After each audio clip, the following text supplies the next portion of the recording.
Buenas tardes, bienvenidos a la emisión del mediodía del fin de semana de Noticias Caracol. Un militar muerto y otros 9 heridos dejó una nueva emboscada del ejército en el departamento del Guaviare. Integrantes de las disidencias de alias Calarcá serían los responsables. Alejandra, desde Antioquia, el ministro de Defensa anunció una ofensiva contra el cabecilla de estas disidencias, recalcando que no hay cese al fuego vigente con esta estructura. Y en Cajibío, Cauca, miles de usuarios resultaron afectados por ataques contra la infraestructura eléctrica. Varias horas permanecieron sin el servicio. Nuestros periodistas en Bogotá, Antioquia y Valle del Cauca tienen el desarrollo de estas noticias. Sin embargo, iniciamos con Pablo Arango. Pablo, cuéntenos qué es lo último sobre la emboscada en el Guaviare.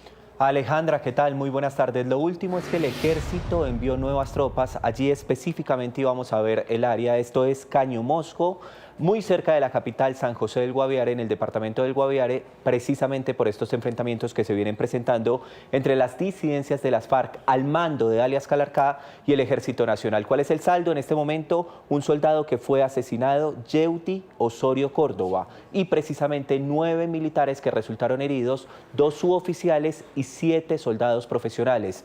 Tuvieron que ser sacados en helicóptero y precisamente hay que decir que recibieron disparos en medio de este traslado. Es muy grave la situación de orden público allí en el departamento del Guaviare y atención porque en este momento tenemos información importante y es que el comandante de las fuerzas militares se está desplazando allí al departamento del Guaviare, lo confirma a través de este trino, dice el comandante que se está dirigiendo al departamento del Guaviare a propósito de estos enfrentamientos que generan zozobra y están pendientes las autoridades si no hay desplazamientos a propósito de esta situación. Es una noticia en desarrollo. Pablo, entre tanto, el ministro de Defensa, Pedro Sánchez, se reunió en Medellín con diferentes autoridades. En el encuentro hizo varios anuncios como la ofensiva contra las disidencias de alias Calarcá y otros grupos armados. Erika Zapata, cuéntenos qué más dijo el ministro. Alejandra, muy buenas tardes. Así es, en las últimas horas diferentes autoridades del departamento de Antioquia, estoy hablando del comandante de la Policía Metropolitana del Valle de Aburrá, el comandante de la Policía de Antioquia, los 10 alcaldes de los municipios del área metropolitana del Valle de Aburrá, el director de la Policía, la Fuerza Aeroespacial Colombiana y el ministro de Defensa se reunieron a tomar decisiones contundentes para contrarrestar la criminalidad. Sobre todo hablaron de grupos armados ilegales, de las disidencias de alias Calarcá, que han generado miedo y zozobra en el nordeste del departamento de Antioquia. Sobre todo, el ministro de Defensa, Pedro Sánchez, le dio una dura advertencia a alias Primo Gay, que es el encargado en este momento, el cabecilla de las disidencias de alias Calarcá, de generar miedo, zozobra, desplazamientos, secuestros y extorsiones en esta subregión del departamento. Además, hay que decir que el funcionario destacó la labor de la Policía Nacional, que en los últimos días logró abatir a alias Venezuela de las disidencias de alias Calarcá.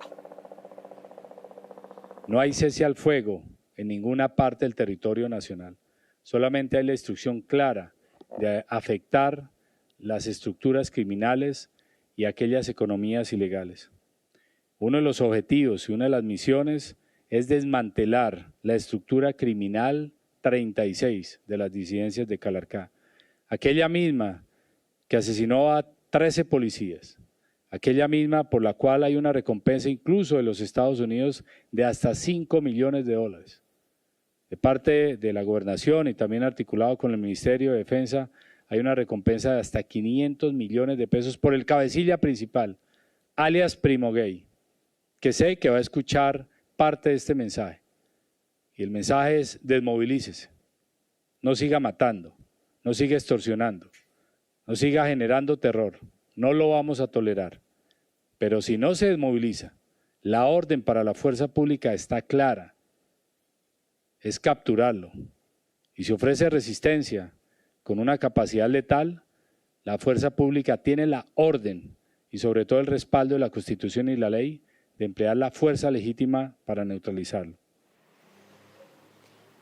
El ministro de Defensa, Pedro Sánchez, afirmó que claramente los grupos armados ilegales han crecido en Antioquia. Estoy hablando de las disidencias de las FARC y el Clan del Golfo. Las disidencias de las FARC han crecido en un 70%, según indica este funcionario, y el Clan del Golfo ha crecido en un 60%.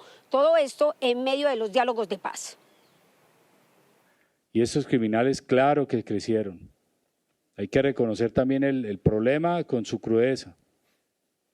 Y lo hicieron traicionando una mano genuina, honesta, de haberle dicho, venga, sentémonos, dialoguemos y hagamos un cese al fuego.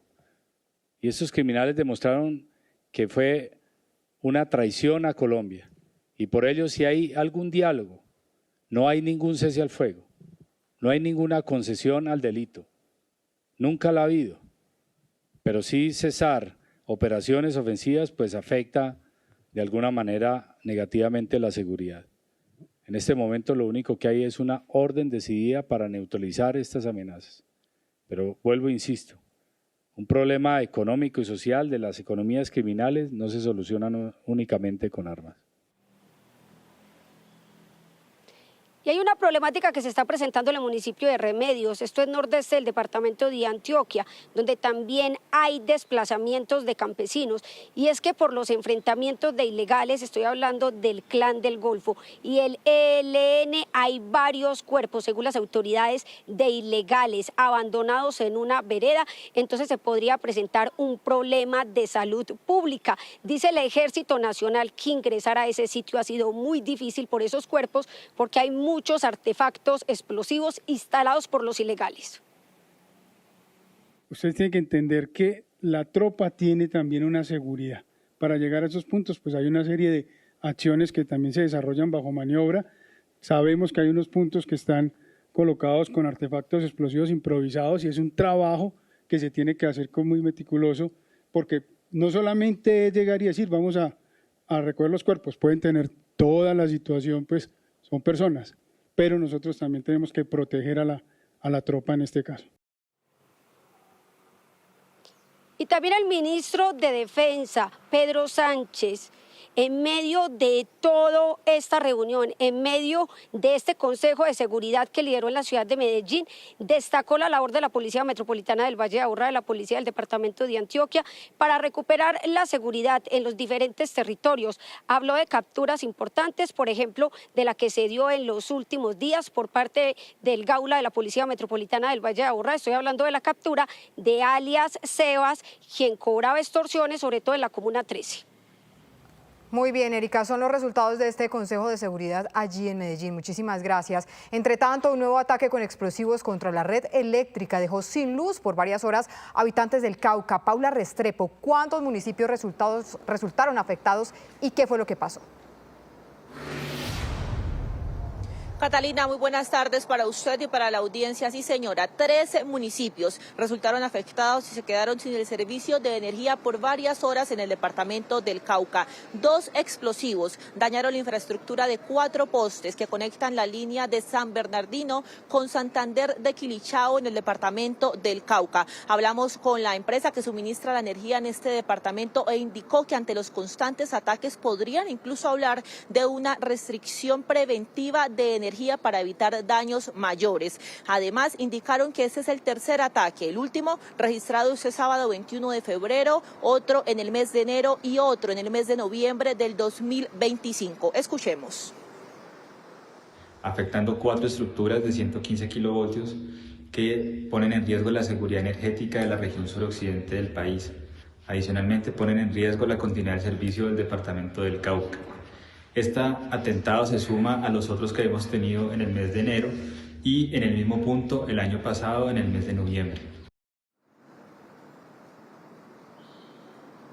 Al parecer, esos ataques serían perpetrados por grupos armados ilegales que buscarían dejar sin energía vías específicas para poder transitar sus economías ilícitas en el departamento del Cauca.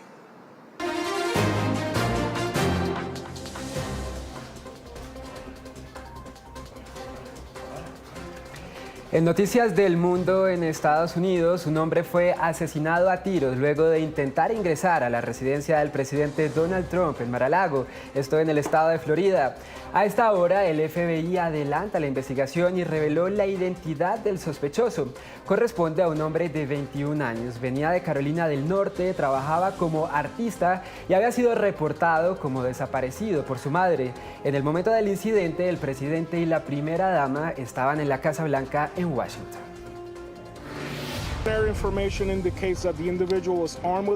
La información preliminar indica que el individuo portaba una escopeta y una garrafa de gasolina. Los agentes dispararon sus armas para detener la amenaza. Hasta el momento, policía resultó herido durante el incidente. Queremos ser claros, el presidente de los Estados Unidos no se encontraba en el estado de Florida. Esta investigación continúa en curso a cargo del FBI. Y cambiamos de tema porque en Venezuela más de 1.500 presos políticos pidieron acogerse a la ley de amnistía que fue aprobada esta semana por la Asamblea Nacional de ese país. Jorge Rodríguez, el presidente de la Asamblea, dijo que muchos de los encarcelados pidieron revisar sus casos. El beneficio no es automático. Los afectados deben acudir al tribunal que lleva su caso para saber si pueden acogerse o no a la ley, lo que podría retrasar las excarcelaciones. Por su parte, la organización Foro Penal reporta que desde el pasado 8 de enero han sido liberados 464 presos políticos.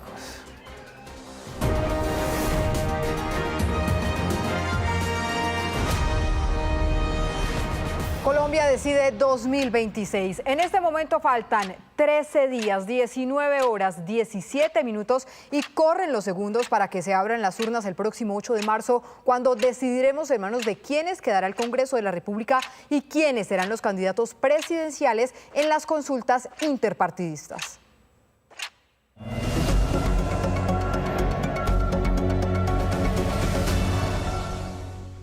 A las 12 del día, 43 minutos, activamos el radar de la política fin de semana y lo hacemos hablándoles de la inscripción de candidatos que van directo a la primera vuelta presidencial. Por ejemplo, el miércoles acudirá a la registraduría el exministro Mauricio Liscano y Santiago Botero lo hará el viernes. Pero además hemos conocido, y ojo a esto, en el radar de la política, que el exministro Juan Fernando Cristo tiene previsto realizar la inscripción de su candidatura la primera semana de marzo, es decir, antes de las elecciones a Congreso y las consultas. Lo que nos cuentan fuentes cercanas al aspirante es que pedirá autorización a la registraduría para realizar la inscripción fuera de Bogotá. Busca que sea en Villa del Rosario, norte de Santander, o en Cartagena. Frente a su fórmula vicepresidencial, buscará que sea una mujer. Y sigamos con las presidenciales. Los partidos tradicionales no solo no estarán en la tarjeta electoral de las consultas interpartidistas, tampoco llevan candidato directo a primera vuelta. ¿A qué se debe esto? Les tenemos el análisis. El panorama electoral en el país sigue cambiando y cada vez son más las figuras políticas que buscan llegar a la carrera por la presidencia de la República por fuera de los partidos tradicionales. Candidatos que podían ser militantes del Partido Liberal, del Conservador o de la U, en sede de campaña prefieren irse de manera independiente para no cargar con el lastre de los partidos que, repito, no cuentan con la confianza ciudadana. Hay una alta desconfianza por los partidos. Para 2026 la modalidad para llegar a la contienda electoral ha sido por recolección de firmas. Y lo que termina pasando es que estos partidos apoyan a un candidato determinado y después participan en la composición del gobierno y en la distribución burocrática. Para los analistas, el país ha pasado de una democracia participativa a una democracia directa. Fue disolviendo la presencia de los partidos como los entendíamos ahora, y se fueron convirtiendo en una especie de más bien de maquinarias electorales, de expendedoras de avales y de formas de organización para que organizaciones sociales y líderes políticos y caudillos utilicen esas marcas para poder acceder a los procesos electorales. Salvo el Centro Democrático, partidos como el Conservador, la U, el Liberal o Cambio Radical, por ejemplo, no tienen candidatos en las consultas interpartidistas ni para primera vuelta presidencial.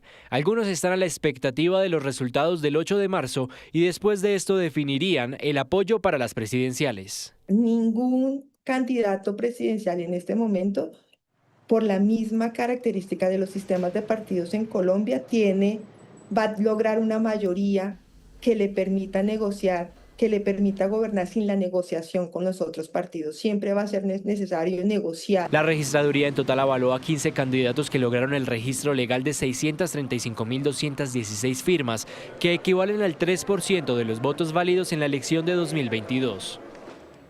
Y continuamos también hablando del segundo simulacro nacional de preconteo que adelantó la registraduría para garantizar el buen desarrollo de la próxima contienda electoral. La jornada se adelantó en varias zonas del país y se verificaron temas como la transmisión de datos. Este ejercicio estuvo acompañado por la misión de observación electoral de la Unión Europea. Escuchemos lo que dijo el registrador Hernán Penagos al respecto. Las próximas semanas tendremos simulacros de E14 de transmisión, simulacros y exposiciones de código fuente y auditorías a los sistemas de información. Hemos culminado el segundo y último simulacro de preconteo a nivel nacional. 35.000 personas en todos los rincones de Colombia, en Bichada, en Nariño, en Guajira y en Chocó, transmitiendo y recibiendo resultados. 12:47, momento para irnos directamente a nuestra Plaza Caracol en las regiones, esta vez en Villavicencio, con nuestro compañero Sneider Rico. Adelante. Y hoy en Plaza Caracol en Villavicencio nos acompaña Óscar Apolinar, candidato al Senado por el partido de la U. ¿Quién es Óscar Apolinar y por qué quiere llegar al Congreso de la República? Gracias, un saludo especial y una bendición para todos los televidentes de Caracol. Óscar Apolinar es un padre de familia, creyente en Dios, colombiano, hecho a pulso. Cuando digo que soy colombiano, hecho a pulso, es porque vengo de donde vienen la mayoría de los colombianos, de menos a más, de abajo hacia arriba, sin apellido político, sin casa política, sin ascendencia política, pero con el deseo de llegar al Senado, a trabajar sin descanso, a dar la vida, el tiempo y la disposición por toda Colombia. Tres pilares fundamentales, Óscar, que son parte de, digámoslo, de su esquema parlamentario si llega al Congreso. Gracias. Llegando al Senado voy a defender lo que defiendo con el corazón y como ser humano. Número 1, soy un defensor de la familia como base de la sociedad. Número 2, como padre de familia, me parte el alma ver noticias cuando abusan y maltratan a nuestras niñas y a nuestros niños. Quiero llegar al Senado para defender a la niñez de Colombia. Pero también muy importante, quiero llegar al Senado para recuperar los parques para lo que fueron creados, para los niños, para la familia, no para el vicio, no para el consumo de drogas. Vamos a recuperar los parques de toda Colombia. ¿Cómo lo encuentran en el tarjetón? ¿Pueden votar? ¿Y por qué deben votar los ciudadanos por usted? Bueno, denme la oportunidad este 8 de marzo. Es el Día Internacional de la Mujer, de poder llegar al Senado, alguien de la base, alguien hecho a pulso, para representarlos con dignidad y con berraquera en el Senado de la República. ¿Cómo votar por Óscar Apolinar? En el tarjetón del Senado ubican el partido de la U y le marcan una X al partido de la U. Y al frente ubican el número 4 y le marcan una X al número 4 sin salirnos del recuadro. Partido de la U, número 4. Por la familia, por Colombia. Bien, es Óscar Apolinar, que estuvo con nosotros aquí en Plaza Caracol en Villavicencio. Gracias. Continuamos en el radar de la política. Ya lo anticipábamos, en exactamente 2 semanas Colombia tendrá sus primeras elecciones del año, en donde se elegirá al nuevo Congreso y a los candidatos de las consultas presidenciales. Aquí les tenemos todo lo que usted debe saber sobre esta jornada. El próximo domingo 8 de marzo, desde las 8 de la mañana y hasta las 4 de la tarde, se abrirán las urnas en todo el país para esta primera gran cita electoral. Una vez usted se acerque a su puesto de votación, que si no lo sabe puede consultarlo en el portal web de la registraduría, los jurados le entregarán 2 tarjetones dependiendo de su lugar de residencia. El primero de Senado, que puede ser para la circunscripción nacional o la circunscripción indígena. Aquí usted debe elegir por cuál votar, teniendo en cuenta que se eligen 100 candidatos para las curules nacionales y 2 para las indígenas. Adicional está la curul para quien quede segundo en las elecciones presidenciales. La segunda tarjeta electoral es para la Cámara de Representantes. Acá también usted debe elegir si vota la circunscripción territorial, el departamento en el que reside o Bogotá, o una de las especiales. Sin embargo, a usted le podrían entregar un tarjetón adicional si se encuentra ubicado en una de las zonas que cuenta con representantes de las víctimas, las denominadas CITREP. Los ciudadanos pueden votar por Senado de la República, por una Cámara territorial y también por esta circunscripción especial. Única y exclusivamente se van a encontrar tarjetas en esos 16 territorios. La distribución en la Cámara es así: 161 curules territoriales, 16 curules de la CITREP, 2 curules afro, una indígena, una raizal, una internacional y el del candidato a la vicepresidencia que quede segundo. Pero además en el puesto de votación le informarán que hay un tarjetón adicional, el de las consultas interpartidistas, que le entregarán solo si usted lo solicita. Es una tarjeta en donde encontrará 16 precandidatos presidenciales divididos en 3 consultas, la de las soluciones, la Gran Consulta por Colombia y el Frente por la Vida. Tanto en este como en los tarjetones de Congreso, usted solo podrá votar por una opción o de lo contrario se le anulará el voto. Recuerde que si se equivoca al momento de marcar, podrá pedir el cambio de la tarjeta siempre y cuando esta no haya sido depositada en la urna. Y volvemos a Plaza Caracol, ahora desde Cartagena con Isaac Rivera. La Plaza Caracol en Cartagena hoy recibe a María Camila Salas. Ella es candidata a la Cámara de Representantes por el departamento de Bolívar y busca una curul en el Congreso de la República con el Partido Conservador. María Camila, bienvenida a este espacio. Su nombre, su rostro es bastante conocido aquí en la ciudad porque, entre otras cosas, usted fue funcionaria en la actual alcaldía de Cartagena y ahora se suma a esta contienda electoral. ¿Por qué deberían votar por usted al Congreso? Bueno, primero, Isaac, muchas gracias por este espacio y los invito a este 8 de marzo a votar por mí. Una mujer que quiere seguir abriendo caminos, una mujer preparada que lleva más de 20 años trabajando entre el sector público y el sector privado y quiere ser la voz de todos los bolivarenses. Candidata, usted fue secretaria de Hacienda en la actual alcaldía de Cartagena y quiero aprovechar para preguntarle cuál es su propuesta para impulsar, fortalecer la economía en el departamento, teniendo en cuenta, por ejemplo, que hoy Cartagena registra altos índices de pobreza y también cifras altas en cuanto a informalidad laboral. Bueno, precisamente mis 2 banderas son el empleo y el emprendimiento. Y cuando hablo de empleo, queremos trabajar por la formación técnica para poder cerrar esas brechas de capital humano. También queremos apoyar y disminuir todos los trámites por los que tienen que pasar nuestros emprendedores, las pequeñas, las medianas y la gran empresa. Y sin duda el fortalecimiento de nuestros sectores. Cartagena es la principal ciudad turística del país, también la plataforma exportadora de Colombia y tenemos una zona industrial mamonal muy fuerte con nuestro sector petroquímico plástico, pero queremos también fortalecer sectores como la agroindustria. Bolívar es un territorio rico, nuestro territorio tiene mucha riqueza y queremos apoyar a nuestros campesinos, que nuestros campesinos se conviertan en empresarios del campo. Y también tenemos un gran potencial en el sector energético. Queremos que Bolívar se convierta en el hub energético del país. Y cerramos el radar de la política fin de semana contándoles que esta noche el candidato Daniel Palacios lanzará una campaña para iniciar el proceso de definición de su fórmula vicepresidencial. La pregunta es, ¿tendrá ya un perfil definido o cuáles son sus alternativas? Ya veremos. ¿Se puede votar con cédula digital en Colombia? Sí.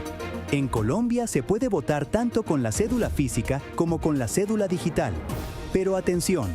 La cédula digital solo es válida si se presenta desde la aplicación oficial. No se aceptan fotos, no se aceptan capturas de pantalla, no se aceptan copias. El documento debe ser original, vigente y verificable.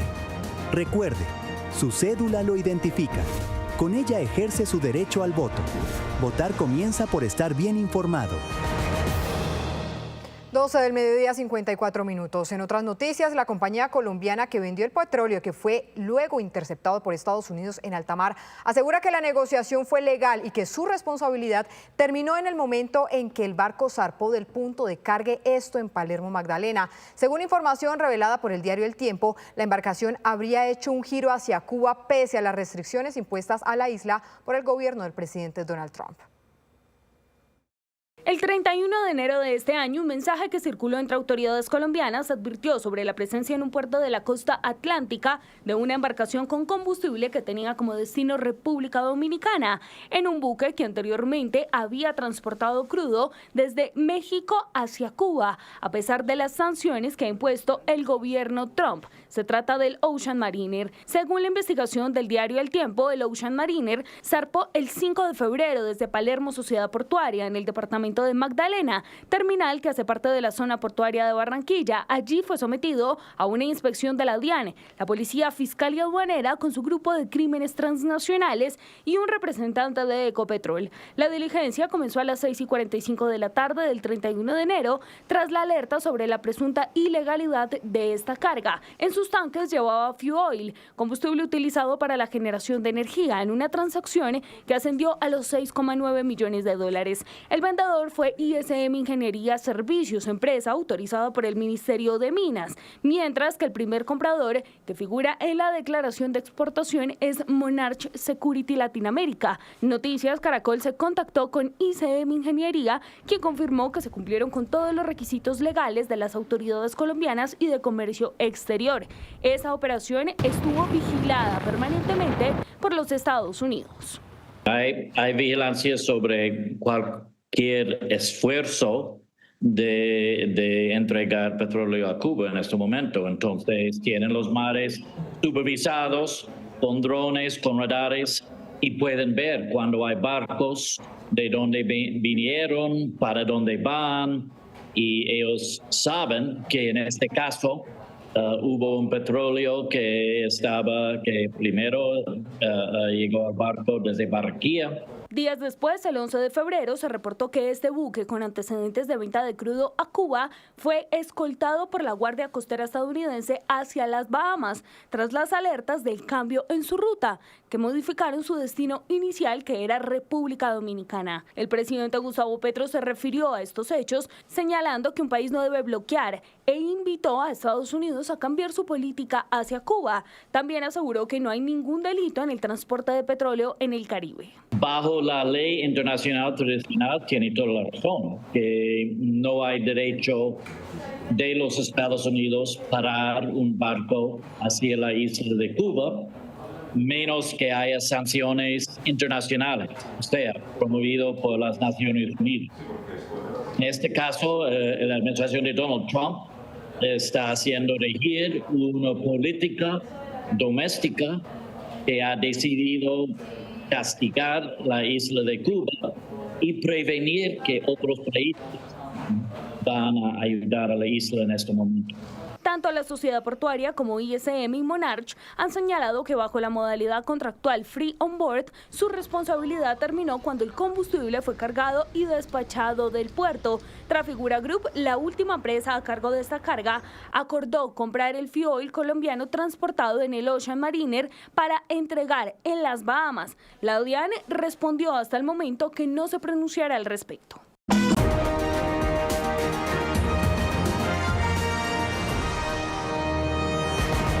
1:21 p.m. El Bus Colombia hace su última parada en la capital del país. Desde la localidad de Ciudad Bolívar, esto en Bogotá, escuchamos la voz de los ciudadanos que piden oportunidades, pero también plantean soluciones para construir una mejor ciudad. Mayra Tenorio, adelante, cuéntenos, ¿desde dónde nos saluda? Estamos muy felices, el Bus Colombia no puede acabar de esta mejor manera. Este es el mirador del paraíso y si es un paraíso, muestra esta Bogotá urbana, diversa, la Bogotá de todos. Ustedes ven los grupos comunitarios que se toman esta zona y es que quién mejor que nos cuente esto como era que doña Luz, que ayudó a toda esa construcción de lo que es el cable aquí en Ciudad Bolívar. Claro que sí, nosotros estamos como comunitarios tratando de mostrar una Ciudad Bolívar pujante, quitarle ese estigma que ha tenido siempre y lograr que la gente venga a conocer una gastronomía, un turismo, hay sitios turísticos muy importantes y un comercio que nos puede suplir muchas necesidades. Soy Luz Marina y tengo una memoria audiovisual de la localidad que me da la posibilidad de contar toda la localidad. Gracias, mi Luz. La memoria histórica de este barrio, y es que hablamos de cómo ha cambiado la seguridad en esta zona y cuáles son los retos para la capital del país. Así se ve a plena luz del día la llamada Puerta 6 en Kennedy. Carretas al lado y lado, basuras y al parecer la venta de sustancias alucinógenas. El recorrido lo hacemos en carro, nadie se atreve a pasar a pie. El sector es una frontera invisible entre las bandas criminales que operan en el sur de Bogotá, que al notar el paso de un vehículo extraño nos indica que debemos retirarnos de allí.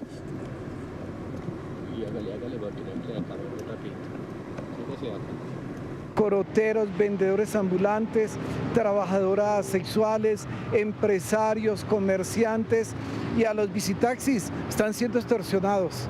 Es un fenómeno que está golpeando, la gente no habla por miedo. Las cifras de las autoridades señalan una reducción en 9 de los 11 delitos de alto impacto en Bogotá, como la extorsión y los hurtos. Sin embargo, a personas como doña Sara, que vive a pocas cuadras de la estación de policía de Ciudad Bolívar, le preocupa caminar en la madrugada para tomar el bus hacia su trabajo y, según dice, no ver ni un uniformado patrullando. Hay personas que salimos a trabajar a las 4 de la mañana. Entonces uno sale con la zozobra de que hoy está uno con que si me voy o no, si salgo o no salgo. Porque en el trayecto de pronto le encuentran, bueno, entrégueme el celular, entrégueme lo que lleve. Colocarlo en silencio para que no me suene. En contraste, doña María Mercedes se siente segura en su barrio y resalta que el negocio familiar marcha bien. Siempre se ve aquí policía, pues no ustedes, pero sí se ve la policía en los cuadrantes. En las 20 localidades de la ciudad, las autoridades intentan poner orden. En la zona de tolerancia, pleno centro de Bogotá, las rentas criminales son disputadas a sangre y fuego. La gente poco habla del tema, pero por estos días la presencia policial da un aire de tranquilidad en el sector. Las cámaras de seguridad están a la orden del día, en negocios, viviendas y otros edificios. En localidades como Usaquén también hay delincuencia. Sin embargo, los vecinos enlazaron sus cámaras y ahora se coordinan directamente con el CAI de la policía. Uno, que son las bandas que roban relojes de alto valor. Son bandas especializadas que utilizan motos de alta especificación y exclusivamente van por los relojes. Con estas cámaras, sumadas con las alarmas que tenemos con pánicos, tenemos una respuesta bastante rápida, tanto para recuperar las imágenes como para que todos nos enteremos cuando hay algún tipo de inconveniente. La lucha contra el crimen no es nada fácil, dice el distrito. Eso ocurrió a partir del año 2016. Lo que ocurrió fue una evolución en organizaciones multicrimen, organizaciones que pueden robar carros, hacer extorsiones, hacer paseos millonarios y adicionalmente, si tienen unos sicarios, ejercer homicidios. Nosotros aquí en la ciudad de Bogotá, nuestra estrategia es golpear los centros económicos de esas bandas, sus actividades económicas, capturar y judicializar a los responsables, pero adicionalmente disminuir los factores que le da la oportunidad a que desarrollen ese multicrimen. Vamos interviniendo en esos lugares que están deteriorados para no dejarlos expandirse al resto del territorio dentro de las localidades y adicionalmente ahogar las actividades ilícitas. Y pese al aumento del pie de fuerza de la policía, aún no es suficiente para la capital de Colombia y persisten retos gigantescos como la reincidencia y la impunidad. Según el distrito, el 95% de los capturados por diferentes delitos el año pasado quedaron en libertad. La incapacidad del sistema jurídico nacional en general de que aquel que cometió un delito, aquel que cometió un crimen, reciba el castigo que merece y adicionalmente la renuncia a la violencia como forma de ejercer ese delito y ese crimen. Esos dos elementos hacen que haya reciclaje, empezado a liderar una discusión nacional sobre la necesidad de adaptar las normas a los desafíos que nos imponen el crimen, la violencia y las incivilidades en la sociedad contemporánea. Y pese a que no es posible tener un policía en cada esquina, las autoridades no desisten. Lo que refleja la más reciente encuesta de la Cámara de Comercio de Bogotá es que menos gente se siente insegura en la ciudad, que hay menos víctimas de delitos y que los ciudadanos se sienten más seguros en sus barrios. Y aunque falta mucho por hacer, la tendencia es positiva. Son las 1:27. Seguridad como reto, pero Mike, usted es artista en esta zona. Pintaron esto. ¿Cómo cambia el arte estos lugares complejos? Bueno, les cuento que la percepción de seguridad en estas zonas del sur de Bogotá han cambiado gracias al arte y al turismo. Desde el año 2016 venimos trabajando en un proceso llamado Bogotá Colors, que junto a Joshua, Monarca, Casa de Adulto Mayor y otros proyectos comunitarios hemos venido trabajando en cambiar una percepción, porque Ciudad Bolívar es un lugar lleno de color, arte y cultura. Mike, muchas gracias. El reto del arte vinculan jóvenes y es que hablamos de otro tema aquí en Bogotá y es la movilidad. Y quiero contarles cuánto duraba subir hasta acá, hasta Ciudad Bolívar, cerca de 2 horas sin cable. Desde el 2018 más o menos la comunidad se demora aproximadamente 1 hora, hora y media, hasta 2 horas de subir desde el sector del Tunal hasta la última estación en El Paraíso. Eso ha mejorado la calidad de vida de la ciudadanía. Y adicional a estamos construyendo ya un segundo cable que va desde el sector del Portal del Sur hasta el sector de Potosí, conectando toda la Comuna 4 de Soacha. Mejorando esta movilidad, pero falta avanzar en la capital del país y les mostramos cuál es el reto.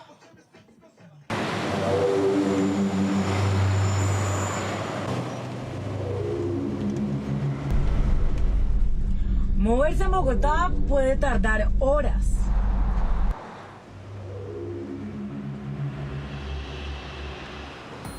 Depende de la vía o el día. El ritmo cambia, como en los fines de semana. Días en los que no hay pico y placa. Así se ve uno de los mayores retos de la capital, la movilidad. Nuestro recorrido comenzó en la avenida 68, una de las vías que resume lo que vive Bogotá. Obras, desvíos, paciencia. Diariamente hay 14 millones de viajes. Esto significa de que son varias veces Nueva York. Esta movilidad masiva impacta a la ciudad. Cerca del 35% de los viajes dependen del transporte público y el uso de la motocicleta sigue creciendo, con más de 800.000 viajes diarios. Sin embargo, no para todos moverse en moto siempre significa ganar tiempo. Yo vivo en Madrid, Cundinamarca. Para llegar a Bogotá salgo desde Madrid a las 5 de la mañana. Estoy llegando acá a Bogotá más o menos entre 6, 6 y media, 7 de la mañana. Así lo relata Diego, quien vive de las calles de Bogotá como conductor de aplicación. Es desgastante andar entre los carros, igual uno tiene el chasis de las motos, somos nosotros el cuero, los seres humanos, entonces pues es complicado. Prefiere esperar y dormir muy poco en su casa, perder tal vez la calidad de vida que puede tener durmiendo, descansando, porque sale a las 6 y solamente le quedan 5 horas para medio descansar. Yo la verdad prefiero perder sueño, calidad de vida en cierta parte, en comparación a quedarme en el tráfico, que son más de 1 hora, pueden ser 2 horas. Desde el año 2000, Transmilenio también entró a jugar un papel clave en la movilidad de los bogotanos. Se convirtió en la columna vertebral del transporte público. Cerca de 4 millones de viajes diarios mantienen en movimiento a la ciudad. Algunos, debido a la alta demanda, prefirieron buscar otras formas de moverse. El tema del transporte es muy indeciso. Uno no sabe a qué hora se ingresa un transporte, a qué hora sale. Daniela cruza a diario la ciudad en su bicicleta. Así ha sido su vida desde hace 9 años. Es muy tranquilizante usted poder salir, tomar su cicla y no tener que pararse en una estación 20, 30 minutos, 1 hora. Y pues la salud mental en un medio de transporte que tú, ejemplo, gente que trabaja en el sur y vive en Suba, en el norte, 2, 3 horas de transporte para su casa y su trabajo es tedioso. Más que yo en mi bici me facilitó mucho el tema del transporte de casa al trabajo, son trayecto mínimo 30, 40 minutos. Pero más allá del flujo de vehículos y del transporte público, Bogotá está en obra.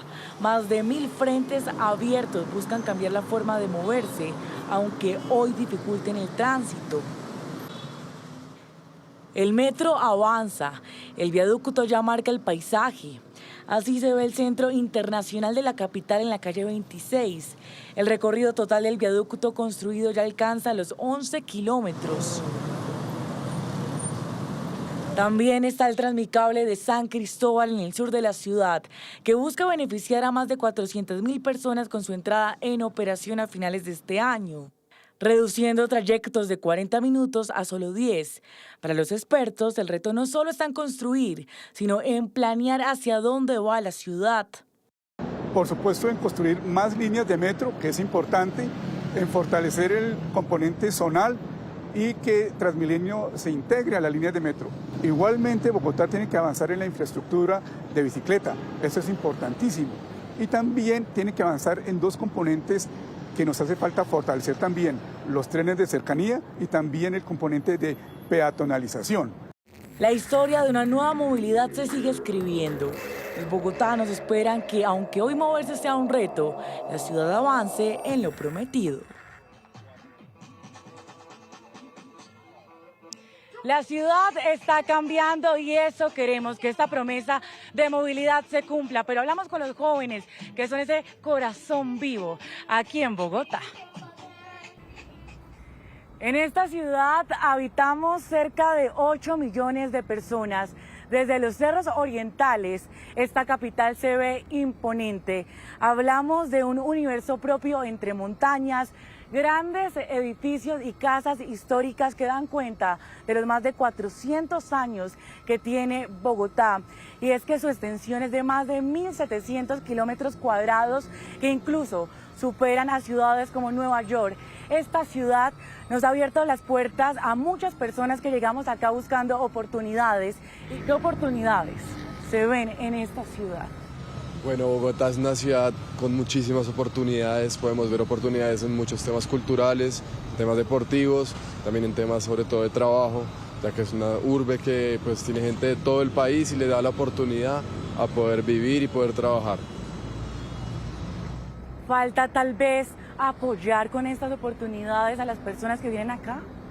Claro, puesto que al desconocer territorios que colindan las áreas limítrofes de la ciudad, estamos desconociendo también el potencial de la juventud que hay y se desarrolla en estos territorios. Y también es algo clave al hablar de la economía popular, dado que esto no solo sostiene familias, sino también fomenta y siembra el futuro para los jóvenes en esta ciudad. Pues yo creo que pese a que Bogotá es una ciudad muy diversa, llena pues de muchas perspectivas de quienes construimos la ciudad, justamente esos procesos que sostienen desde los barrios, de muchos en los que incluso hemos participado algunos jóvenes, pues sostienen estos espacios y creo que merecen ese apoyo y esa visibilidad. Hablamos de cultura, hablamos de arte, de deporte, de siquiera los espacios de ocio de los jóvenes que merecen ser apoyados porque es parte de la construcción de ciudad en la que creemos. Hace falta apoyo económico y fundamentalmente la educación. La educación es lo que hace partícipe de todo lo que puede adquirir cualquier persona. Me parece súper importante mejorar mucho la movilidad. Siento que si mejoramos la movilidad, todas las personas podemos invertir mucho mejor nuestro tiempo. Y si añadimos un Bogotá de 24 horas, podríamos ayudar mucho a la economía y Bogotá podría evolucionar mucho más rápido. Potenciar.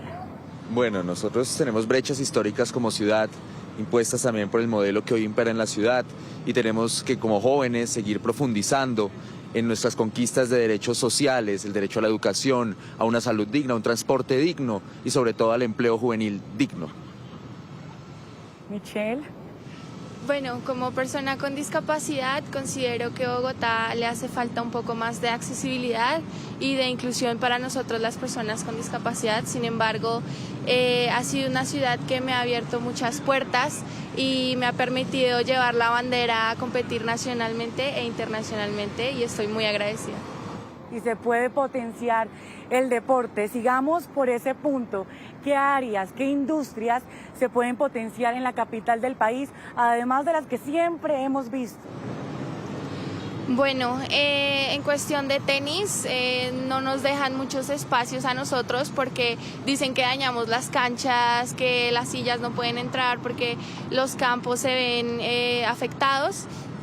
Pero no es cierto, todos tenemos derecho a practicar deporte y más que todo que el deporte es una herramienta única para salir adelante. Bueno, considero que más que industrias tenemos que seguir apoyando y fortaleciendo las economías populares y solidarias que sabemos que los jóvenes también sostienen desde sus territorios, y creo que Bogotá también tiene que seguir profundizando en esos procesos también económicos que fortalecen la economía popular. Que Bogotá podría mejorar en los aspectos de instalaciones, agregar lugares públicos. Me parece que en Bogotá hay mucho potencial en los diferentes deportistas. Gracias a mí, yo, por ejemplo, tengo una beca deportiva para estudiar en Estados Unidos por golf y me parece que en Colombia cualquiera con disciplina se puede cumplir sus sueños. Hay industrias, hay oportunidades también que se pueden potenciar, pero hay que hablar de otro tema aquí, de la movilidad.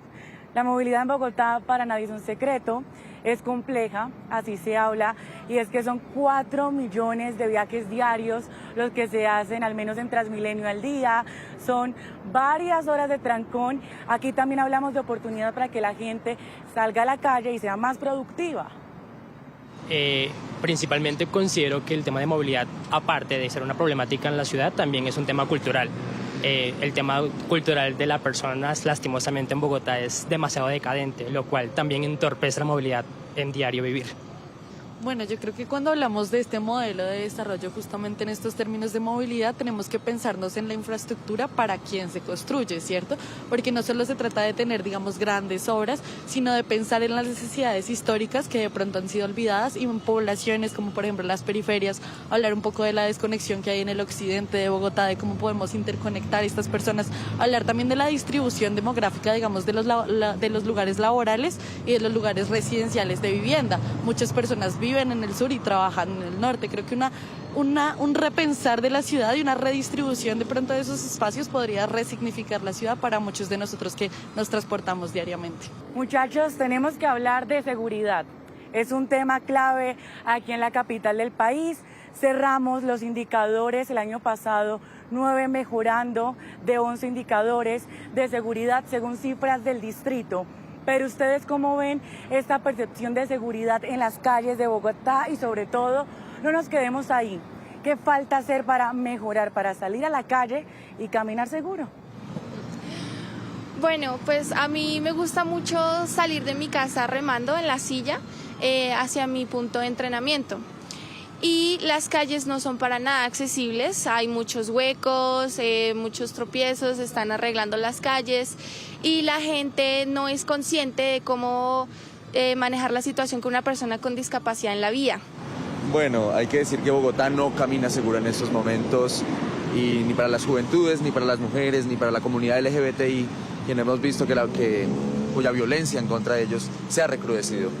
Y eso hace parte de un modelo de ciudad excluyente, que no ha sabido resolver la pobreza y la desigualdad, y en ese sentido es clave pensarnos un modelo de desarrollo distinto para Bogotá, que priorice los derechos humanos y que cierre las brechas históricas que hemos visto entre las poblaciones que habitan esta ciudad. Seguridad. Como dice Felipe, me parece muy importante manejar todo el tema de pobreza. Siento que la seguridad en Colombia es demasiado vulnerable y la idea es que uno pueda estar caminando en cualquier lugar sin ningún tipo de inconveniente. La idea es poder ayudar a las personas y ayudarnos a nosotros mismos. Bogotá se muestra muchas veces como esta ciudad estigmatizada por el peligro, por ser grande, y mucha gente eso es lo que piensa. Pero más allá de hablar sobre esto, contemos en el tema de economía, se está avanzando aquí en esta ciudad, y también hablar cuáles son esos caminos para que esta ciudad siga dando esas oportunidades, siga siendo ese hogar. Y principalmente hay que fundamentar la industria. Pues evidentemente a comparación de otras ciudades, Bogotá tiene una oferta laboral muy alta, pero a veces es muy complicado para los jóvenes adquirir eso debido a la educación. Principalmente creo que es algo constante, de que para poder adquirir un buen trabajo pues tienes que tener una educación óptima. Yo creo que mi ciudad se trata de personas en comunidad, personas en resistencia y sobre todo personas constantemente buscando su bienestar, constantemente construyendo. Tiene una oferta cultural muy grande. Vemos absolutamente todo en la ciudad y siento que la apuesta cultural que tiene la ciudad y que tiene por ofrecer es muy grande a comparación de quizás otras ciudades alrededor del mundo. Para mí Bogotá significa mi vida, es donde nací, donde he crecido, y para mostrar al mundo es una ciudad gigante, es una metrópolis muy importante y es un punto cultural, económico y global muy importante. Muchachos, muchas gracias por estar en este Bus Colombia. Ustedes ven el rostro de Bogotá, el rostro diverso de esta ciudad de oportunidades.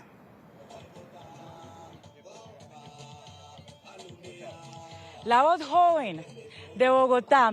Ustedes ven también a esta hora la comunidad afro de Ciudad Bolívar. Aquí hay arte, hay historia y cultura, y para seguir entendiendo esta ciudad me encuentro con Valeria Ferreira. Usted la lupa en esta ciudad.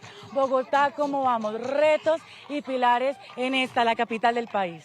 Hola Mayra, claro que sí. Nosotros nos acogemos a lo que dicen anteriormente sobre seguridad y movilidad, pero en este momento hay dos factores muy importantes para la ciudad. Uno, el cambio demográfico que le viene a Bogotá, donde vamos a tener más personas adultas que jóvenes en unos próximos años, pero en este momento estamos teniendo que los jóvenes tienen una tasa de homicidios mayor que la de la ciudad, tienen más siniestros viales, mueren más por suicidio, pero también les es más difícil emprender y conseguir empleo debido a que no encuentran financiación o les piden más experiencia a la que tienen. El otro reto que tiene la ciudad en este momento es cómo articularse en este cambio arquitectónico que estamos teniendo por la gran cambio de infraestructura en torno al metro y cómo vamos a vivir en torno al metro siendo la vía arteria de la ciudad ahora.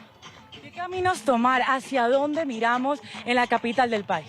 Bueno, una cosa muy importante es poder centralizar los datos entre la nación y la ciudad para poder tomar decisiones de política pública mejor informadas en torno a los jóvenes y que sean integrales, que no solo se dediquen a la empleabilidad o a la educación, sino que también tengan un cuidado de vida como lo que está haciendo ahorita Jóvenes con Oportunidades.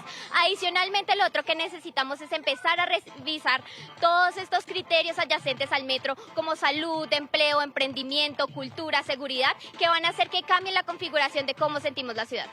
Hay caminos, hay oportunidad aquí en la capital a tomar. Muchas gracias, Valeria. Y seguimos hablando de esta Bogotá. Me voy con Camilo Rojas, mi compañero de Digital. Camilo, cuénteme más sobre esta linda Bogotá.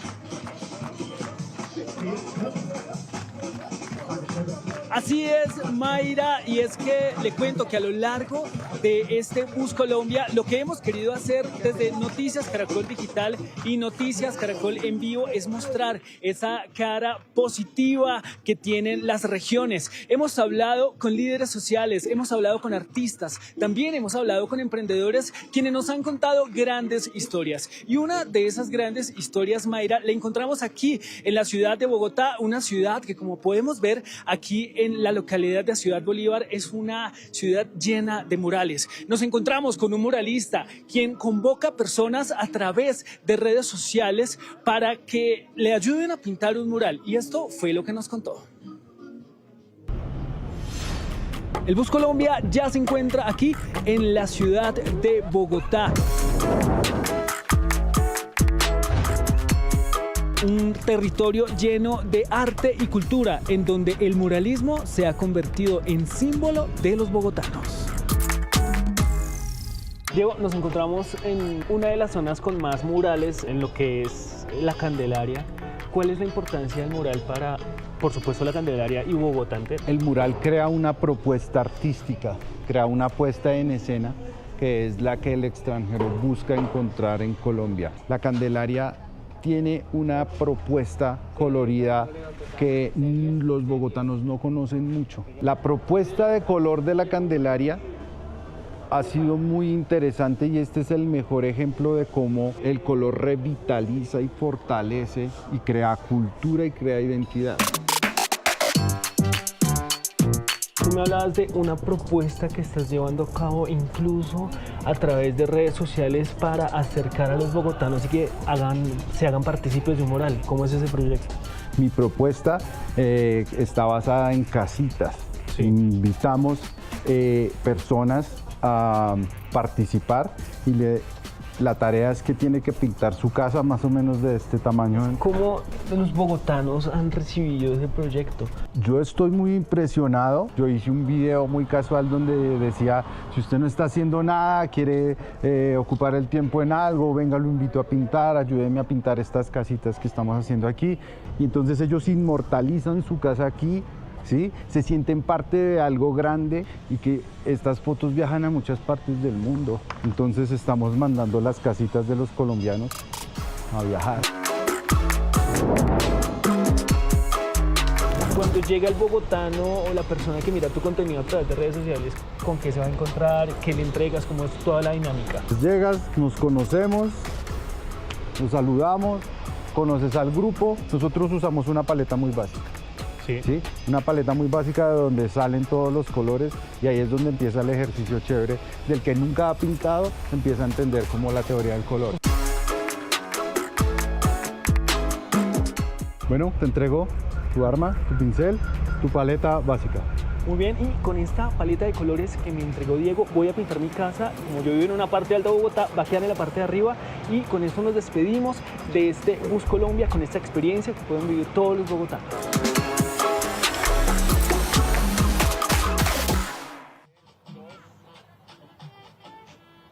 Qué linda es Bogotá, esta Bogotá llena de retos, pero con camino a seguir. Y en este recorrido tuve a las mejores compañeras del espectador con su mirada. Luna, Valentina, adelante. Así es, Mayra. Desde la sección política del Espectador hicimos una serie de reportajes contando cómo se mueve el poder en los diferentes departamentos que visitamos de cara a las elecciones. Y así como alimentamos las páginas del impreso, también construimos un producto audiovisual en el que le preguntamos a los ciudadanos y ciudadanas cuáles eran esas preocupaciones y exigencias para un nuevo gobierno del país. Veamos lo que la gente le contó a El Espectador.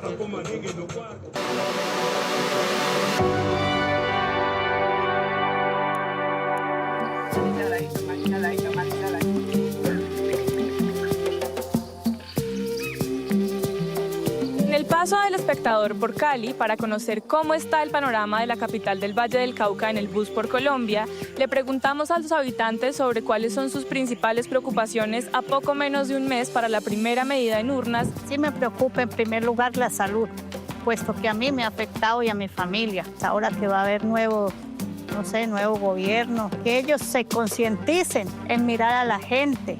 El Espectador continúa su sondeo por las regiones. Esta vez pasamos por los dos departamentos más grandes del eje cafetero, Caldas y Risaralda. Yo como migrante, yo le digo, hay muchos migrantes que pues acá no han tenido permiso ni nada como trabajar. A ver, lo más preocupante es el sistema de salud que hay. Un sistema muy regular.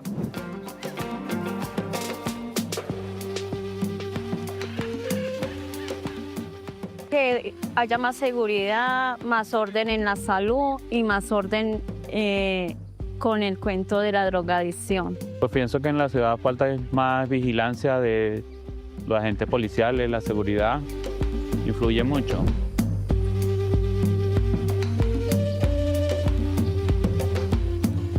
Esperemos que algún día realmente, que no sea muy lejano, le pongan atención a las inquietudes, a las peticiones y a lo que realmente está viviendo la capital musical de Colombia.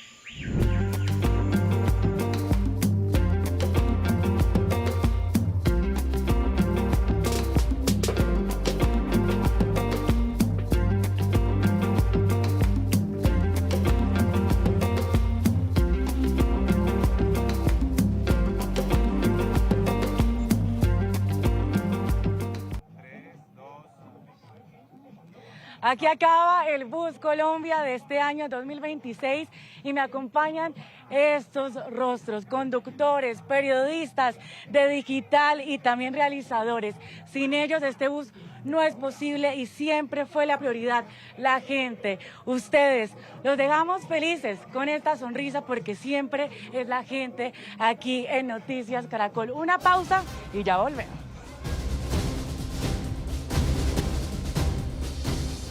En Bogotá se puso en marcha una estrategia que le pone la lupa al uso de las redes sociales por parte de niños y adolescentes en las aulas de clase de colegios distritales. Alejandra, la preocupación radica en el tiempo que están pasando los menores de edad frente a las pantallas y el impacto en su educación. Esteban Bejarano, ¿qué busca esta estrategia? Adelante. Catalina, contarle que esta estrategia lleva por nombre Redes Sociales Hoy Manejo Inteligente y busca generar espacios de diálogo no solo a nivel sectorial, sino también territorial con el fin de analizar cuál es el nivel de los impactos pedagógicos, de convivencia y de bienestar que tiene el uso de las redes sociales y los dispositivos en los estudiantes y en las aulas de clase. En una primera mesa de diálogo que se adelantó durante esta semana desde el distrito, la Secretaría de Educación fue enfática en reiterar que hay que construir una cultura digital previa de cuidado donde se pongan límites más allá de la prohibición. Esto con el fin de tener un buen uso de las redes sociales y que los estudiantes puedan tener herramientas digitales en las aulas, pero con conciencia. Esto es lo que dice la Secretaría de Educación. A través de espacios participativos sectoriales y territoriales como el que tenemos hoy, donde dialogarán actores institucionales, academia, investigadores, familias, jóvenes, organizaciones sociales y representantes de las plataformas tecnológicas también. Queremos decisiones contextualizadas, pertinentes y sustentadas en información real y no en percepciones. Solamente vamos a hacer esto a nivel de adultos y expertos, sino que vamos a llevar esta discusión a los colegios y a que efectivamente las instituciones, los niños y las niñas también discuten de este tema. Se esperan que estas mesas de diálogo duren varios meses y aproximadamente a noviembre de este año se den a conocer lineamientos que vayan a ser aplicados en las aulas de clase con respecto al uso de las redes sociales y por supuesto de los dispositivos móviles. Como dato al cierre les cuento que según un informe presentado por We Are Social, Colombia está ubicando el 8º lugar a octubre del 2025 en uno de los países con el mayor uso de las redes sociales en el mundo. Una situación que por supuesto abre el debate sobre el uso de estos dispositivos. Sí, señor Esteban, sin duda. Y es que el caso contra el gigante Meta y Google han puesto sobre la mesa el debate de la adicción de los niños y los jóvenes en redes sociales. Los expertos indican que el uso excesivo de pantallas y de consumo de contenidos está desencadenando en los menores problemas en su salud física y mental. Pero ¿cuándo deja de ser entretenimiento y se convierte en adicción? Aquí les vamos a contar. Cada vez es más común ver a niños y adolescentes conectados a las redes sociales durante horas. Lo que para muchos comienza como entretenimiento puede convertirse en una dependencia silenciosa. Básicamente, estos espacios digitales son espacios creados con diseño persuasivo. Esto quiere decir que es un diseño que empieza a generar diferentes situaciones donde nosotros como adultos y como niños empezamos a sentir la necesidad de estar constantemente chequeando. La preocupación aumenta cuando se trata de menores de edad cuyo cerebro aún está en desarrollo. Un cerebro sumamente sensible a la luz, al sonido, al movimiento, a la estimulación social, que es lo que viene a través de las redes sociales y las pantallas, pero sin el freno, que es la corteza prefrontal, porque todavía no se ha terminado de desarrollar. El fácil acceso a dispositivos, la falta de límites claros y en muchos casos la ausencia de supervisión hacen parte de las causas. Expertos explican que la dependencia genera cambios en los comportamientos e impacta su salud mental. El aislamiento social, cambios bruscos de humor cuando se les retira el dispositivo, bajo rendimiento académico, dificultad para concentrarse y alteración del sueño están en la lista de consecuencias. Por ejemplo, en los primeros años tenemos niños expuestos inapropiadamente a contenidos que pueden ser sexuales o violentos, que pueden detonar la aparición de conductas altamente sexualizadas. Pero el impacto no solo está marcado por la salud mental, el exceso de pantallas también afectaría la salud visual. Ahí se va a producir primero una desecación del ojo, se va a producir ardor, se va a producir irritación, por lo tanto es recomendable que hayan pausas. Y lo otro que también se va a inducir es que hay un efecto óptico al ver de cerca, entonces el niño se va miopizando y cada vez el sistema visual se acostumbra más a la visión cercana. Cuando nosotros retrasamos la entrega de un celular a un niño, básicamente estamos dándole tiempo a su cerebro para que pueda desarrollarse y posteriormente pueda navegar de forma segura y utilizar de forma segura estos dispositivos. El reto para los padres y cuidadores está en el uso responsable de las redes sociales y los dispositivos, detectar una posible dependencia a tiempo y acompañar a los menores para evitar graves consecuencias en su salud. Y precisamente visitamos un colegio en el municipio de Cota, esto en Cundinamarca, que desde hace 4 años implementó una medida que restringe el uso de celulares dentro de esta institución educativa. Y miren esto, hoy los cambios son significativos en el comportamiento y la actitud de los niños y los adolescentes. Desde octubre del 2022, este colegio decidió implementar una política de desconexión a los dispositivos electrónicos en sus aulas, luego de una pandemia que intensificó las relaciones digitales y el uso permanente de la tecnología. No hubo una sola familia que se opusiera. Los padres pues tienen es la paradoja de que le compran un equipo a su hijo, pero quieren que sea el colegio el que lo administre, el colegio el que pone los límites. Y nosotros pues lo hicimos, fuimos el primer colegio, uno de los primeros de Colombia y en Cota. Si queremos que los niños hagan una consulta, que los niños hagan algún tipo de investigación donde necesitan entrar a internet, o sea, no es que nos estemos convirtiendo en una caverna antitecnología, sino que la usamos de manera razonable. Los cambios empezaron a notarse poco después de la implementación de la medida. Según los docentes, los niños y adolescentes se veían distintos, más atentos, más sociables y más concentrados. Su participación es activa, su memoria a largo plazo se prolonga de cierta manera. A su vez, las relaciones interpersonales con sus pares, con los docentes también se viven el día a día y se refresca un poco esa desconexión. Los mismos estudiantes se dieron cuenta de los cambios en su comportamiento. Andrés Rodríguez ha hecho su bachillerato allí desde 6º grado. Hoy está en 11 y lleva 4 años estudiando sin usar su teléfono en el salón ni en sus tiempos de esparcimiento en el colegio. La concentración en clase, pues yo siento que ha sido una de las cosas que más ha cambiado, porque pues uno con un aparato electrónico, por más que uno diga yo me concentro, no, es prácticamente imposible poder concentrarse.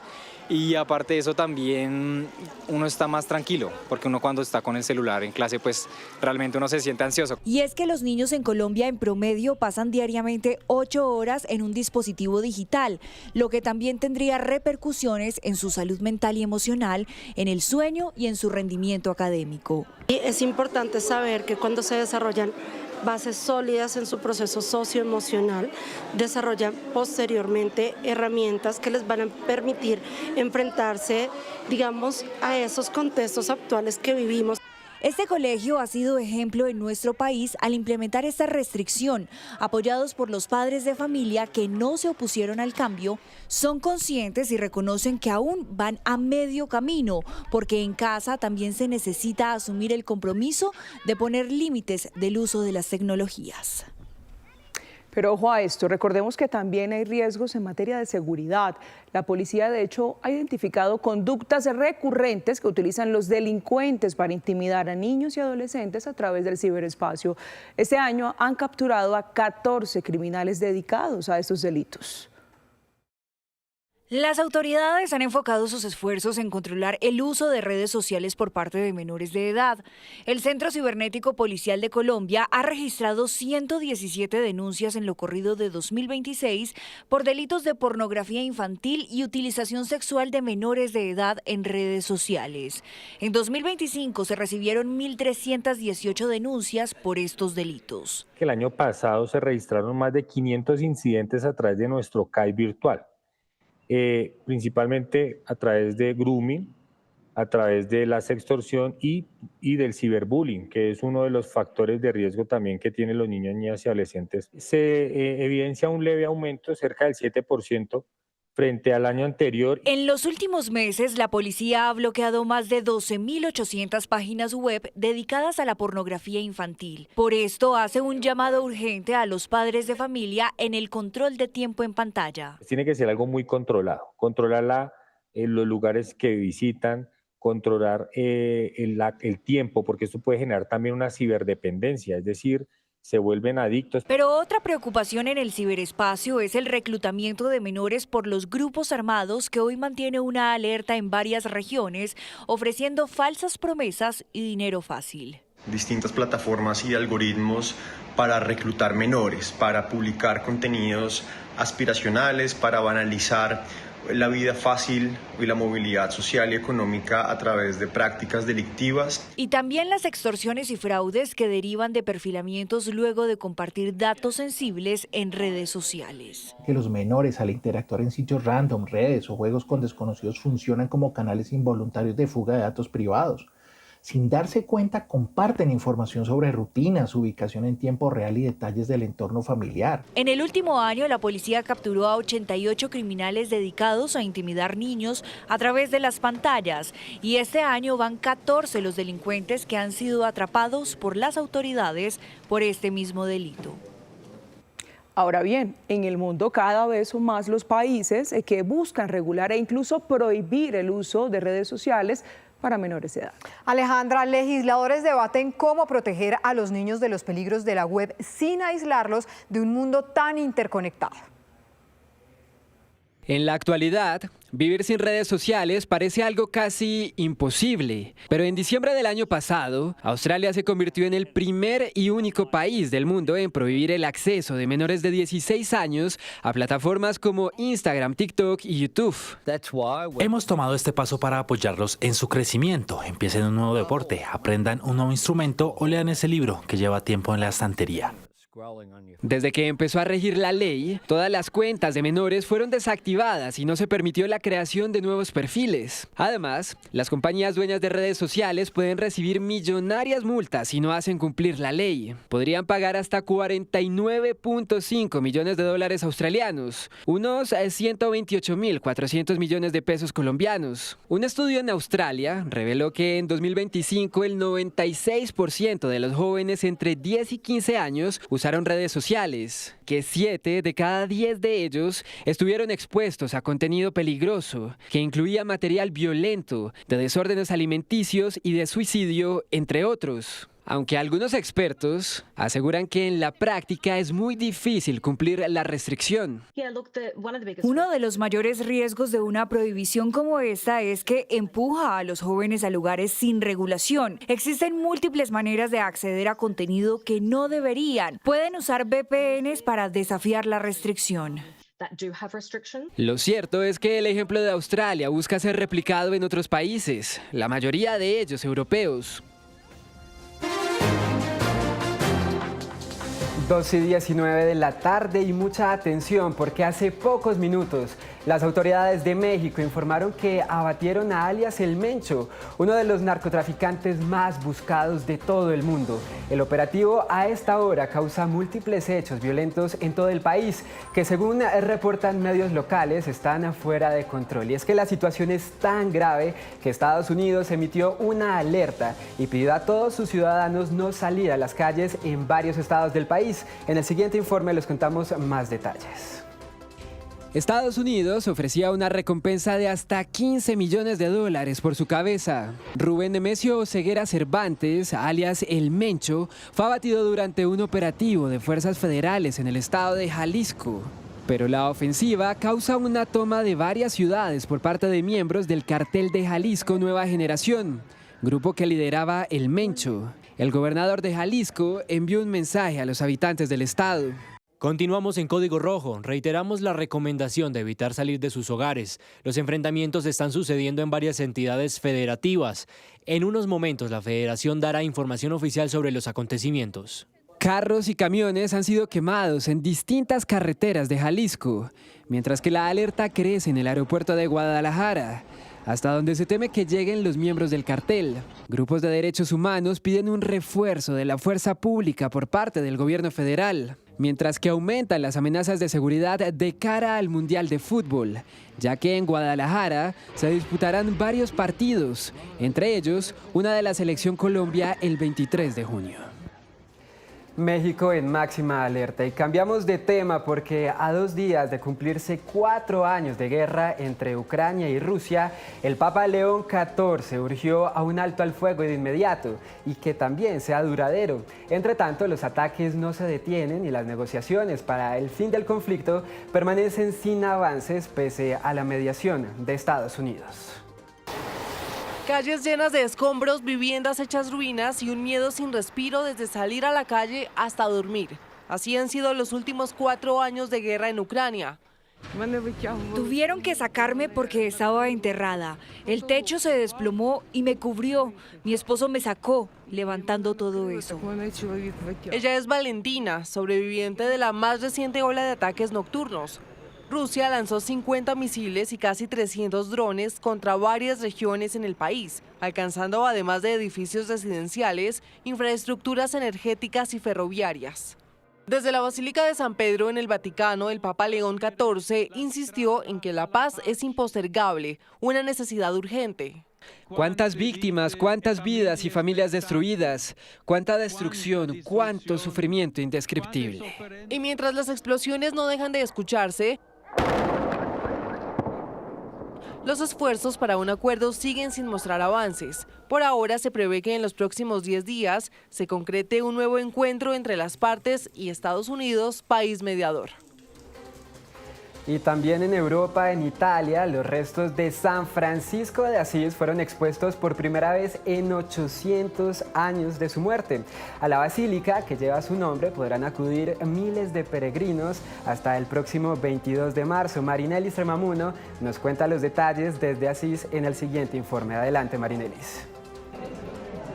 Gracias, buenas tardes. Este domingo inició la ostensión pública y prolongada de los restos de San Francisco en la iglesia inferior de la Basílica de Asís. Se trata de un evento histórico convocado con motivo de los 800 años de la muerte del poverello.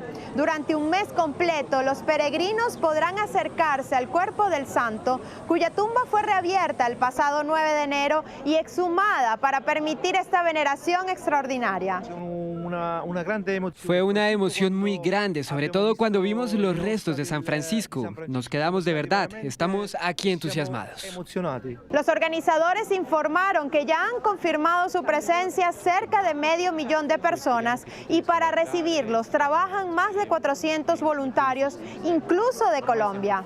Con esta ostensión, Asís se convierte nuevamente en epicentro espiritual para miles de fieles que buscan reencontrarse con el legado de un santo cuya voz, 8 siglos después, sigue interpelando al mundo. Desde Asís, Italia, Marinelli Stremamugno para Noticias Caracol.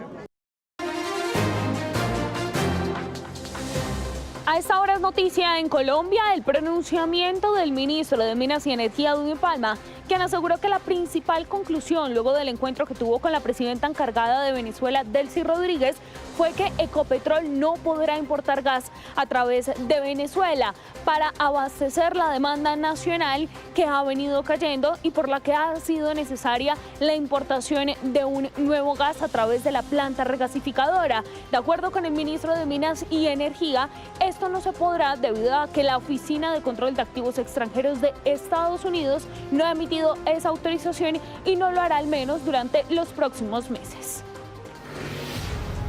A esta hora es noticia en Santander, sin acuerdos. Avanza el tercer día de huelga de Sintra Elecol, el sindicato de trabajadores de la electrificadora de Santander, filial de EPM, quienes piden aumentos salariales y la formalización de más de 3.000 empleos.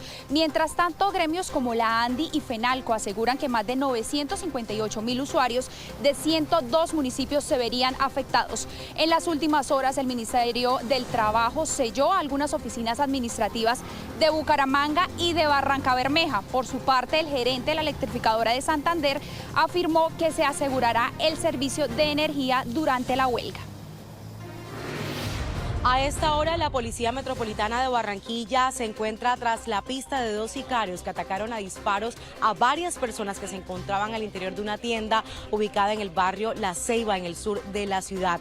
El hecho, que quedó registrado en cámaras de seguridad, dejó heridos a 3 hombres. Según las autoridades, uno de ellos permanece en delicado estado de salud. Con estas mismas imágenes, las autoridades buscan identificar y capturar a los responsables del atentado. A esta hora es noticia la sobreocupación en el hospital Tomás Uribe de Tuluá debido a la alta demanda de las últimas semanas. La situación obedece a la crisis de salud que enfrenta el departamento. El hospital hizo un llamado a centros médicos de municipios cercanos como San Pedro, Trujillo y Bugalagrande para que reciban a pacientes que pueden ser atendidos en hospitales de nivel 1 y 2. 2 de la tarde, 58 minutos. Gracias por continuar con nosotros. En pocos minutos, en el Teatro Colón de Bogotá, iniciará el concierto Cultura Solidaria, una iniciativa para apoyar a las comunidades afectadas por las lluvias en Córdoba y el Urabá. Hasta las 6 de la tarde, artistas como Ilona, Cabas, Kay Lynch, César Mora, los músicos de la Orquesta Sinfónica Nacional de Colombia y muchos más unirán su talento para recaudar ayudas destinadas a nuestros compatriotas que hoy enfrentan esta difícil situación. Un evento apoyado por Caracol Televisión, en el cual usted aún tiene tiempo para participar. Y la cultura en Colombia está de luto con la partida de Liliana Angulo, directora del Museo Nacional. Su gestión y su arte dejaron una huella imborrable en el país como testimonio de resistencia y significado de las identidades afro. Un artista que se atrevió a poner el dedo en la llaga, entre otros, en asuntos como el racismo. Soy Liliana Angulo Cortés, soy artista plástica, gestora cultural y también me desempeño como curadora. Colombia despide hoy a esta mujer que con contundencia y mística abrió espacios de profunda reflexión sobre la identidad afrodescendiente en el país a través del arte. Con la confirmación de su fallecimiento este sábado 21 de febrero, después de un proceso de lucha por su salud, hoy son múltiples las reacciones de reconocimiento a la valiosa labor de la artista plástica, gestora cultural e investigadora, que en marzo de 2024 logró convertirse en la primera mujer afrocolombiana en dirigir el Museo Nacional de Colombia. Así entendía su labor. Para mí, ser la directora del Museo Nacional de Colombia es un privilegio, es una gran responsabilidad. Liliana Angulo deja un vacío muy grande en la cultura colombiana, porque era una línea de fuga, una esperanza, un aire fresco en medio de un país que ha racializado y ha excluido a tantas y tantos. Con profunda admiración y mucha tristeza despedimos a nuestra directora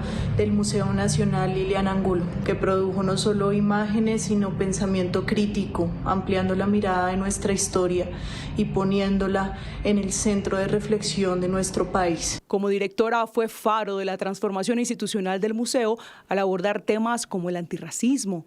También orientó su trabajo hacia la construcción de escenarios que ampliaran la visión y representación de Colombia como un país pluriétnico y multicultural. Otro de sus grandes aportes fue su trabajo en la curaduría e impulso del proyecto Museo Afro de Colombia en Cali y su propósito de promover la participación comunitaria en la definición de sus principios. Así también suman otros roles que asumió con su ineludible entrega y carga propositiva. Ahora es mucho más común, de unos años para acá, hablar de afrodescendientes o afrocolombianos. Pero para muchas personas la palabra negro en algunas regiones del país continúa siendo normal. Digamos, mi familia paterna que proviene de Nariño, para ellos, por ejemplo, es rarísimo que alguien les diga afro o afrodescendiente o afrocolombiano, y hay todo un tema político alrededor de esas denominaciones en este momento. Sus iniciativas artísticas fueron una extensión de su espíritu valiente y tejedor de puentes, representado en algunas de sus exposiciones. Con su obra quedará en el recuerdo de los colombianos un poderoso testimonio de resistencia y una fuente de memoria para las comunidades afro.